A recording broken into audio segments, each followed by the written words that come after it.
ساری دنیا مل کے بھی کسی چیز کو حقیقت کہنا شروع کر دیں، لیکن اللہ نے اگر اس کو دھوکہ کہا تو وہ دھوکہ ہے۔ ساری دنیا مل کے اگر کسی دھوکے کو حقیقت کہنا شروع کر دیں،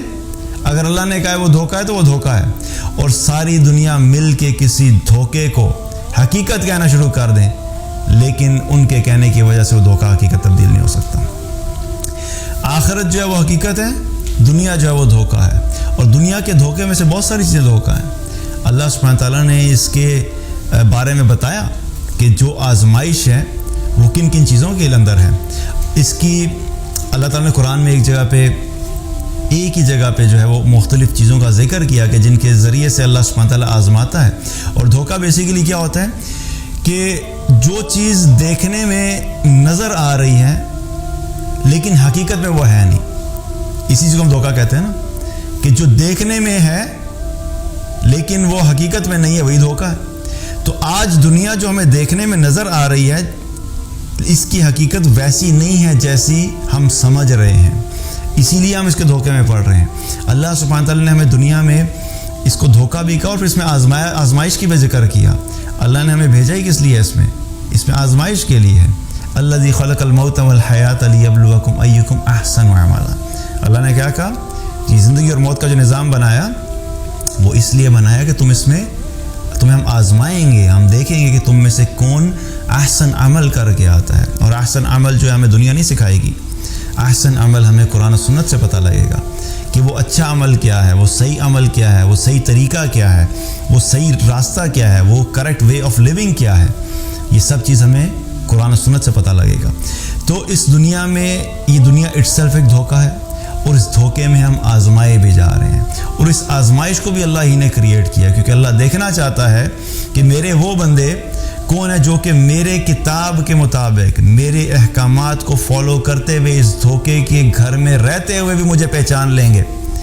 اور وہ کون بندے ہیں جو کہ اس دھوکے کے گھر میں رہتے ہوئے دھوکے میں آ جائیں گے۔ اللہ تعالیٰ نے قرآن میں ایک جگہ پہ کیا فرمایا؟ زُيِّنَ لِلنَّاسِ حُبُّ الشَّهَوَاتِ من النساء والبنين والقناطير المقنطرة من الذهب والفضة والخيل المسومة والأنعام والحرث ذلك متاع الحياة الدنيا والله عنده حسن المآب۔ اللہ نے اس دنیا کے اندر دھوکے میں رہتے ہوئے اس دھوکے کے گھر کے اندر کچھ آزمائش کی چیزوں کا ذکر کیا، اور ایک پوری لسٹ بتائی ہمیں کہ کن کن چیزوں کو اللہ سبحانہ تعالیٰ نے مزین کیا ہے۔ اللہ تعالیٰ نے یہاں پہ اس آیت میں جو ذکر کیا، یہ نہیں کہا کہ ہم نے کچھ چیزوں کی اٹریکشن انسانوں کے اندر ڈال دی ہے، بلکہ اللہ تعالیٰ نے کیا فرمایا کہ کچھ چیزوں کو حاصل کرنے کی جو خواہش ہے ہم نے اس خواہش کو بھی انسانوں کے لیے جو ہے وہ مزین کر دیا، خوبصورت بنا دیا۔ چیز آپ کو کبھی کبھی ایسا ہوتا ہے کہ آپ کسی چیز کو حاصل کرنا چاہتے ہیں، آپ اس کو حاصل کر نہیں پاتے، لیکن جب تک آپ وہ ایفرٹ کر رہے ہوتے ہیں اس کو حاصل کرنے کے لیے، تو کبھی کبھی اس خواہش اور اس ایفرٹ کے اندر بھی انسان کو بڑا مزہ آتا ہے۔ جو لوگ بزنس کرنا چاہتے ہیں، کبھی کبھی ایسا ہوتا ہے کہ بزنس پتہ نہیں کب جو ہے وہ پے آف کرے گا، لیکن اس بزنس کو چلانے کی جو ایک خواہش ہے اور اس بزنس سے آؤٹ کم لینے کی خواہش ہے، پیسہ بنانے کی خواہش ہے، وہ خواہش لوگوں کے لیے اتنی اٹریکٹیو ہوتی ہے کہ لوگ اس کے پیچھے جاتے ہیں۔ لیکن یہاں پہ اللہ سبحانہ تعالیٰ نے جن خواہشات کا ذکر کیا اس میں کیا کیا؟ سب سے پہلے کس چیز کا ذکر کیا کہ ہم نے مزین کر دی ہے ان خواہش لوگوں کے لیے ان چیزوں کی خواہش، اور ان میں سب سے پہلے کیا ہے؟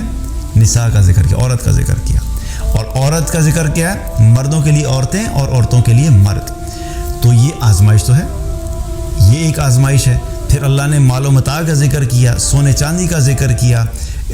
کھیتیوں کا ذکر کیا، ایگریکلچر کا ذکر کیا، نشان لگے ہوئے گھوڑے جو کہ بیسیکلی سواریاں ہوتی ہیں ان کا ذکر کیا۔ لیکن اللہ نے پھر آخر میں کیا فرمایا کہ یہ تم اگر حاصل کر بھی لوگے تو یہ دنیا کی زندگی کا بہت تھوڑا عرصے کا سامان ہے،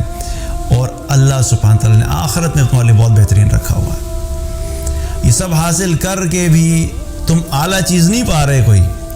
تمہاری ساری خواہشات اگر پوری ہو بھی گئیں تو ایسا نہیں ہے کہ تم نے کوئی بہت بڑا کمال کر لیا، کیونکہ یہ ساری دنیا کی زندگی کی ساری چیزیں بھی تم اگر ایک جگہ پہ اکٹھی کر لو تو تمہارے لیے کوئی بڑا کمال نہیں ہے، کیونکہ آخرت جو ہے وہ اتنی کمال چیز ہے کہ ساری دنیا کی ساری نعمتیں اکٹھی ہو کے بھی آخرت کی اور جنت کی چھوٹی سی کسی نعمت کے برابر، ذرہ برابر نعمت اس کا بھی مقابلہ نہیں کر سکتی۔ اس پوری دنیا کی زندگی کے بارے میں کیا ہے؟ اگر اس زمین کی اگزامپل لے لیں، اگر اس زمین کے اوپر آپ کو ساری زمین پہ سلطنت دے دی جائے، حکومت دے دی جائے کہ ٹھیک ہے آپ کو دے دی، اور آپ ایک ایسے شخص بن جائیں کہ پوری دنیا کے اندر اس وقت کوئی ایک فٹ کے برابر بھی ایسی جگہ نہیں ہے جو آپ کی ملکیت میں نہیں ہے، لیٹس ایزیوم کہ آپ کو یہ مقام مل گیا، تو اس کے مقابلے میں جنت کے بارے میں حدیث میں کیا آتا ہے کہ جنت میں جو ہے ایک چھڑی کے برابر جو جگہ ہے وہ دنیا اور دنیا میں جو کچھ بھی ہے اس سے بہتر ہے۔ ایک چھڑی، ایک سٹک ہوتی ہے نا، سٹک کا کیا سائز ہوتا ہے؟ اس کی ویڈتھ ڈائمنشن اگر آپ دیکھ لیں، ویڈتھ لینتھ،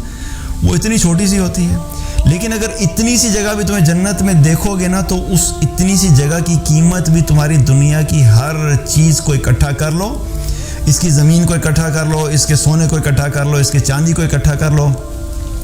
اس کے اندر جو کچھ بھی آپ کے پاس کرنسیز ہیں ان کو اکٹھا کر لو، جس قسم کے بھی ایسیٹس ہیں سب کو اکٹھا کر کے تم اگر ایک طرف رکھ لو تو جنت کے اندر ایک چھڑی کے برابر جو جگہ ہے وہ اس تمام چیزوں سے بہتر ہے۔ تو کیا کمپیریزن؟ دیر از نو کمپیریزن۔ ہم اگر اس دھوکے میں پڑ جائیں کہ اس دنیا کے پیچھے بھاگتے بھاگتے اپنی آخرت کو ہاتھ سے اگر ہم نے گنوا دیا تو یہ سب کچھ حاصل کر کے بھی ہم دھوکے میں رہیں گے، اور اس دھوکے کا نتیجہ کیا ہوگا؟ وہ نقصان ہی ہے، آخر میں ہم لوگ ناکام ہو جائیں گے۔